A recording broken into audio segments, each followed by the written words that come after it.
apparemment, un Quinois dirait, ah, ben, t'as 10 ou 12. Vous savez, Maman Dorcas, quand la promesse est grande, le combat aussi sera grand. Ok. Ce que le Congo traverse, le Congo n'est pas le premier pays à traverser des moments de guerre. Avant nous, l'Afrique du Sud a connu l'apartheid. Ça, c'est l'histoire. Même les États-Unis a été colonisé par l'Angleterre, si je ne me trompe pas. C'est-à-dire, étant sur la terre, on ne peut pas échapper ça. Et pour reconnaître qu'il est le prince de paix, il faut qu'il y ait la guerre qu'il va finir, afin que nous puissions reconnaître qu'il est le prince de paix. Bientôt 30 ans, cette guerre. Oui, même la servitude d'Israël avait pris plus de 400 ans, ils sont arrivés jusqu'à 430 ans. L'Éternel connaît les délais de la délivrance du Congo. Okay. Mais vous devez savoir que pour traiter la maladie du Congo, nous ne devons pas la traiter seulement politiquement, seulement sur le plan militaire. Il faut d'abord comprendre l'histoire spirituelle et prophétique de notre nation. Beaucoup de gens ne savent pas que le Congo est dans la Bible. Beaucoup de gens ne savent pas les promesses que nous avons, nous Congolais, dans la Bible. Est-ce que vous pouvez nous lire Ésaïe 18? Rapidement, qu'on nous lise Ésaïe 18. Pourquoi? Parce que, Maman Dorcas, je parle que le Congo, son problème est spirituel, parce que si nous arrivons à traiter ces problèmes spirituellement, tout ce qui est physique sera résolu. Ésaïe 18, je commence par le premier verset. Oui, maman. Voilà, j'ai lu au nom de Jésus-Christ. Terre où retentit le cliquetis des armes, au-delà des fleuves de l'Éthiopie. Maman, allons lentement. Au-delà de qui? Des fleuves. Des fleuves de l'Éthiopie. Il y a un pays, c'est pas en Éthiopie, au-delà des fleuves de l'Éthiopie, il y a un pays où au temps de la fin, il y aura des cliquetis d'armes. Continue, maman. Verset 2, toi qui envoies sur mer des messagers dans des navires de jonques voguant à la surface des eaux. Maman, qu'on ne vous trompe pas. Ici au Congo, on peut manquer l'administration par exemple. On peut manquer l'organisation. Mais au Congo, nous avons des messagers de la parole de Dieu. Je suis d'accord avec vous. Un Congolais, même s'il est aventurier, entre guillemets, quand il te prêche l'évangile, il y a la différence entre les Congolais et les autres nations. Va observer. C'est la promesse. Nous sommes des messagers. Nous sommes envoyés sur le mer, les eaux. Apocalypse 17, 15. Les eaux que tu as vues, Jean, ce sont les foules, les langues, le peuple et les nations. Nous avons la promesse. Nous sommes partout. Allez, messagers rapides. C'est Esaïe qui annonce des choses pour notre nation. Continue, maman. Allez, messagers rapides vers la nation forte et vigoureuse. Depuis qu'elle existe. Continuez, je complète la lecture. Vers ce peuple redoutable depuis qu'il existe, nation puissante et qui écrase tout, et dont le pays est coupé par des fleuves. À part le Congo, au-delà des fleuves de l'Éthiopie, si Esaïe ne parlait pas de notre nation, montrez-moi un autre pays, les géographes. Montrez-moi un autre pays. Si le Congo n'est pas dans la promesse de Dieu, montrez-moi un autre pays qui est découpé par les fleuves. Continuez, il y a une autre réalité qui montre que le Congo est dans la Bible. Verset 3. Vous tous habitants du monde. Tous habitants du monde. Observez la bannière. Habitants de la terre. Voyez la bannière qui se dresse sur les montagnes et écoutez la trompette qui sonne. Écoutez la trompette qui sonne dans ces pays-là, la parole, ces pays-là, la connaissance. Continuez, maman. Car ainsi m'a parlé l'Éternel. Ainsi m'a parlé l'Éternel. Je regarde tranquillement de ma demeure par la chaleur brillante de la lumière et par la vapeur de la rosée au temps de la chaude moisson. C'est autant, Maman Dorcas, autant, la moisson c'est quoi? Jésus dit laissez le blé et l'ivraie grandir ensemble.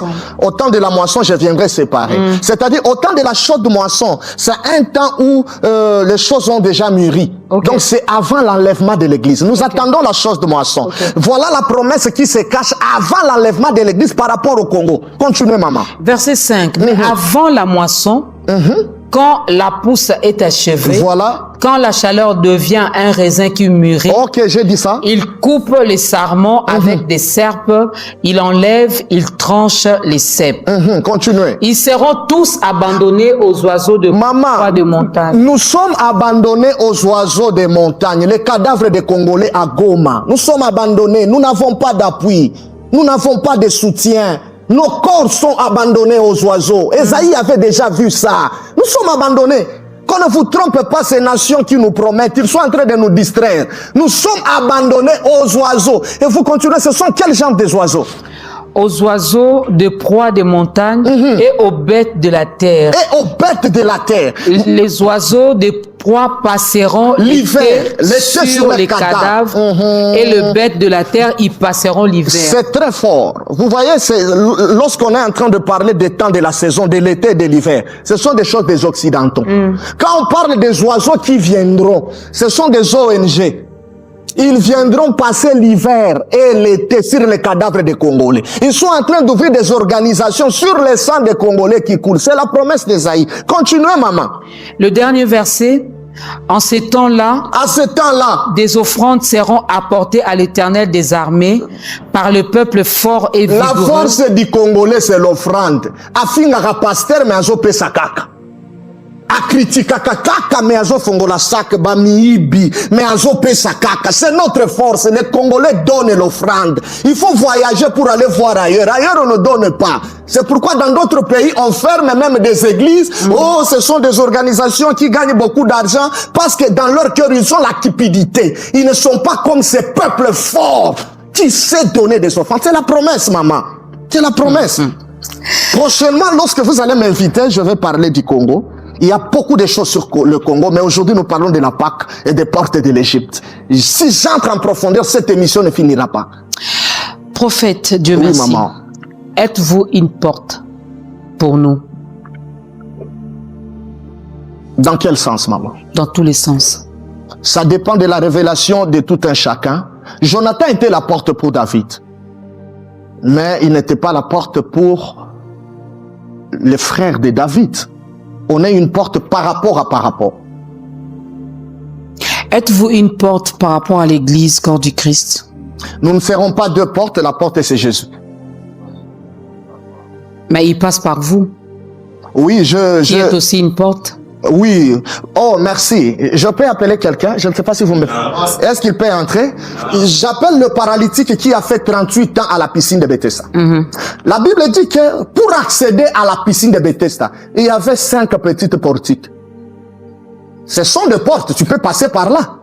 Mais dans la révélation, nous comprenons que ces 5 petites portiques n'ont pas apporté la guérison au paralytique qui était à l'intérieur. Mais la Bible nous dit clairement que à côté de la piscine de Bethesda, il y avait la porte des brebis.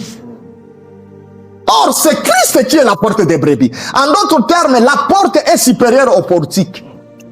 Les 5 portiques, ce sont les 5 ministères. L'apôtre, les pasteurs, les prophètes, l'évangéliste et les docteurs. On ne peut pas donner le salut à l'humanité. Parce que le paralytique qui a fait 38 ans, c'est l'image d'Israël.